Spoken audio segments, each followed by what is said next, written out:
অবশেষে সেই মহেন্দ্রক্ষণ চলে এলো। দীর্ঘ 30 বছরের অপেক্ষার পর আমাদের মেহেদী ভাই আজ বিয়ের পিঁড়িতে বসতে যাচ্ছে। এতদিন সবাই শুধু একটা প্রশ্নই করতো, ভাই বিয়ে করবেন কবে? আর আজ সেই প্রশ্নের উত্তর মিলতে চলছে। জামাইকে নিয়ে যাওয়ার জন্য গাড়ি সাজানোর কাজ চলছে জমজমাট ভাবে। সবাই যার যার মতো ব্যস্ত। সো হ্যালো এভরিওয়ান, আসসালামু আলাইকুম, welcome back to Mark Blogs. আর এই দিক দিয়ে জামাই ভাইকে নিয়ে তো ফটোশুটের ধুম পড়ে গেছে। সবাই একসাথে ছবি তুলছে, হাসি আড্ডা জমে উঠছে পুরো পরিবেশ। বিয়ের আনন্দ যেন চারিদিকে ছড়িয়ে পড়েছে। এই স্মৃতিগুলোই একদিন হয়ে থাকবে জীবনের সবচেয়ে সুন্দর মুহূর্তগুলোর মধ্যে একটি।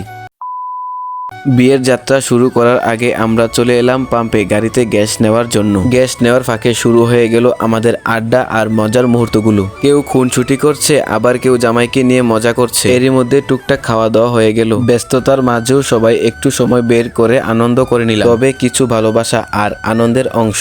পুরো পরিবেশটা ছিল হাসি আর আনন্দ উৎসবে ভরপুর। গ্যাস নেওয়ার শেষে এবার আমরা রওনা দিলাম গন্তব্যের উদ্দেশ্যে। গাড়ি ধীরে ধীরে সামনে এগিয়ে যাচ্ছে আর ভিতরে চলছে প্রিয় গান। সবাই যার যার মতো গান উপভোগ করছে। জামাইয়ের গাড়িকে ওভারটেক করে আমরা তো অনেক আগেই সামনে চলে এসেছি। এখন একটা বাজারে বসে তাদের জন্য অপেক্ষা করছি, কিন্তু অপেক্ষার চেয়েও বড় সমস্যা হয়ে দাঁড়িয়েছে জহির ভাই আর মানিদুন ভাইয়ের ক্ষুধা। তাদের অবস্থা দেখে মনে হচ্ছে বিয়ের চেয়ে আগে খাবারের অনুষ্ঠান সেরে ফেলতে হবে। জামাই আসুক আর না আসুক, ওনাদের নাকি আগে কিছু খেতেই হবে।